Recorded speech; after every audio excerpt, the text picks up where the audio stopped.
जिसमें कौरवों को हार मिली। क्यों? कौरव अधर्म का युद्ध कर रहे थे, पांडव धर्म का युद्ध कर रहे थे।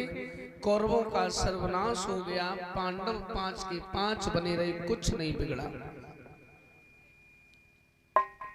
भगवान ने दुर्योधन से एक बात कही परीक्षित महाराज युद्ध से पहले कि दुर्योधन तुम्हें हमारी जरूरत है या हमारी सेना की? या तो आप हमें अपनी तरफ कर लीजिए या हमारी नारायणी सेना ले लीजिए। तो दुर्योधन बोला हमें तुम्हारी कोई जरूरत नहीं, हमें सेना की जरूरत है लड़ाई में। भगवान ने नारायणी सेना दे दी। अर्जुन से पूछा, अर्जुन तुम्हें हमारी जरूरत है या हमारी सेना की? बोले मालिक हमें केवल तुम्हारी जरूरत है, सेना नहीं चाहिए। तो परीक्षित महाराज पांडव 5 के 5 बने रहे, कौरवों का सर्वनाश हो गया। क्योंकि जिसके साथ भगवान होते हैं उसका कोई कुछ नहीं बिगाड़ सकता है। लेकिन कलयुग के इंसान को परीक्षित महाराज भगवान पर विश्वास नहीं है। बस कलयुग का इंसान विश्वास नहीं करता है किसी का। जब जाए भगवान को भरोसा नहीं है। लोग कह देते हैं भगवान हमारी लौआ की नौकरी लग जाए तब हम भागवत करवाई दें। अब भगवान पहले नौकरी लगवाए तब भागवत होए, या भगवान हमारे घर में लौआ जन्म ले ले तो हम भागवत करवाइए, मंदिर बनवाई दिए। अब पहले घर में लल्ला जन्मे तब मंदिर बने, और नहीं जन्मो को बिटिया जन्मी आई तो को भगवान डरे को मंदिर डरो। कलयुग के इंसान को केवल भरोसा नहीं है भगवान पर, बस पहले काम बनना चाहिए।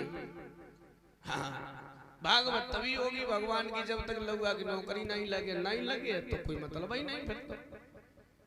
अरे जो मन में आया है दान पुण्य धर्म करने का कर दीजिए। परीक्षित महाराज कर्म तो हमें करना है। अर्जुन से कहा था कन्हैया ने, हे अर्जुन तू फल की चिंता क्यों कर रहा है? केवल कर्म कर, बस तू कर्म कर और फल देने के लिए हम बैठा हूं। भाई अच्छा काम करेगा, अच्छा कर्म करेगा तो मैं हूं, गलत काम करेगा तो वैसा तुझे परिणाम भुगतना पड़ेगा। केवल कर्म कर। और कलयुग का इंसान बहुत चालाक है। बोले पहले काम बनाओ बाद में देखी पर तुम्हारा दान पुण्य धर्म जो करिए। और भगवान कलयुग का इंसान तो है ही चालू, तो भगवान कलयुग के इंसान से बहुत डराते हैं परीक्षित महाराज। अच्छा सतयुग त्रेता द्वापर में लोग तपस्या करते थे, तब भगवान के दर्शन होते थे, तब कल्याण होता था। और कलयुग में दर्शन की जरूरत नहीं है, केवल नाम लेते रहिए। कलयुग केवल नाम आधारा और सुमिर सुमिर नर उतरे पारा।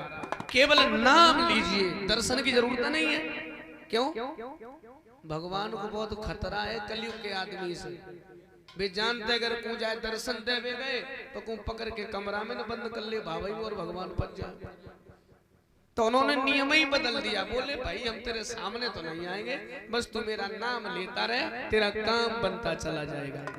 और इतना तो परीक्षित महाराज में विश्वास के साथ कह रहा हूं, एक नियम पहले का था कि अगर आपके ऊपर परेशानी है, हमारे बुजुर्ग पंडाल में बैठे हैं, ये आपके समय की बात कर रहा हूं, मेरा तो अभी नया समय है। पहले का एक नियम था कि अगर आपके ऊपर कोई परेशानी है तो अगर आपने अपने घर में परिवार में रिश्तेदार को अपने मित्र को बता दिया, अगर आप लोगों ने बता दिया तो पहले के लोग मदद कर दिया करते थे। परीक्षित महाराज परेशानी में साथ दे दिया करते थे। हमारे बुजुर्ग बैठे आपके समय में, आज के समय में ऐसा नहीं है। अगर आज के समय में आपने अपनी परेशानी किसी को बता दी तो वो तुम्हारी मदद नहीं करेगा, मजाक जरूर बनाएगा। आज के समय लोग एक दूसरे की मदद ही नहीं करना चाहते, उन्हें केवल अपने आप से मतलब है। लेकिन पहले ये नियम नहीं था, अब हो गया है। अब लोग तुम्हारी मदद नहीं करेंगे, मजाक तुम्हारी जरूर बनाएंगे। तो मैं आपसे फिर कह रहा हूं कि अगर कोई परेशानी आ जाए तो आप किसी के सामने न रोना। अगर तुम्हें रोना है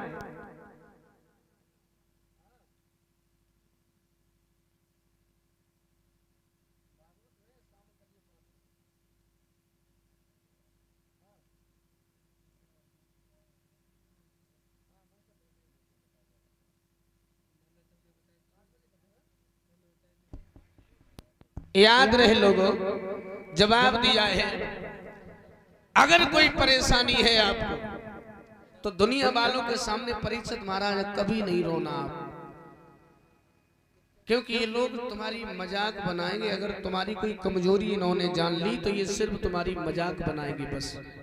अगर आप चाहते हो कि हमारी मदद हो तो किसी बंद कमरे में जाकर के कन्हैया की मूर्ति के सामने रो लेना, उसके सामने रो लेना।